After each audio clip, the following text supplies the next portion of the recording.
सागर, पंतप्रधान रामकुंडावर सुद्धा येणार आहेत आणि इथे साधारण 23 मिनिटं ते पूजा पठण करणार आहेत आणि अनुष्ठान सुद्धा इथूनच सुरू करणार असल्याचं कळतंय।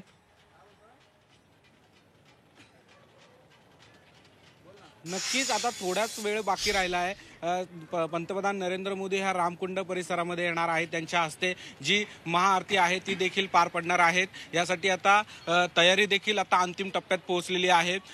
पुजारी देखील इथे आले आहेत, महंत देखील आलेले आहेत। आता मीच रामकुंड परिसरामध्येच आहे। आता पाहिलं तर हा पूर्ण रामकुंड आहे तो सजलेला पाहायला मिळतोय। जे आजूबाजूचे जे जिल्ह्याचे पोलीस देखील या ठिकाणी आलेले आहेत। त्याचबरोबर मोठा पोलीस बंदोबस्त या ठिकाणी लावण्यात आलेला आहे। काही वेळ बाकी राहिला आहे।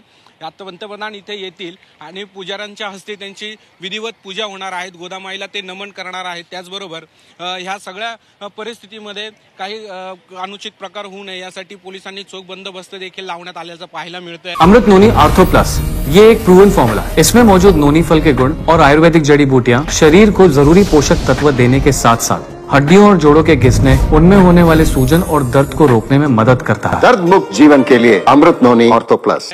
खरं तर प्रसार माध्यमांना या परिसरामध्ये सांगण्यात आलंय की इथे राहण्यासाठी बचाव केलेला आहे। त्यामुळे परिसरामध्ये निर्मनुष्य अशी परिस्थिती आहे आणि फक्त पोलीस जे छावणीचं स्वरूप आहे ते पाहायला मिळतंय। थोड्याच वेळात आता पंतप्रधान नरेंद्र मोदी जे आहेत ते ह्या रामकुंड परिसरामध्ये येतील आणि यावेळी ते आरती करतील आणि रामकुंडावरती ते जलपूजन देखील करताना पाहायला मिळणार आहे। ठीक, धन्यवाद सागर आणि गणेश या संपूर्ण माहितीसाठी।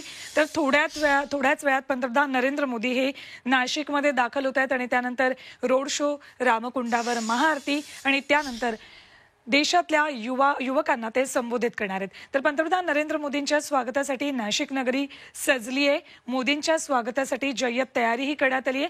अयोध्येतल्या रामलल्लाच्या प्राणप्रतिष्ठेपूर्वी मोदी नाशिकमध्ये येऊन काळा रामाचं दर्शन घेत आहेत। त्यामुळे हा दुग्ध शर्करा योग असल्याची प्रतिक्रिया दादा भुसेंनी व्यक्त केली आहे।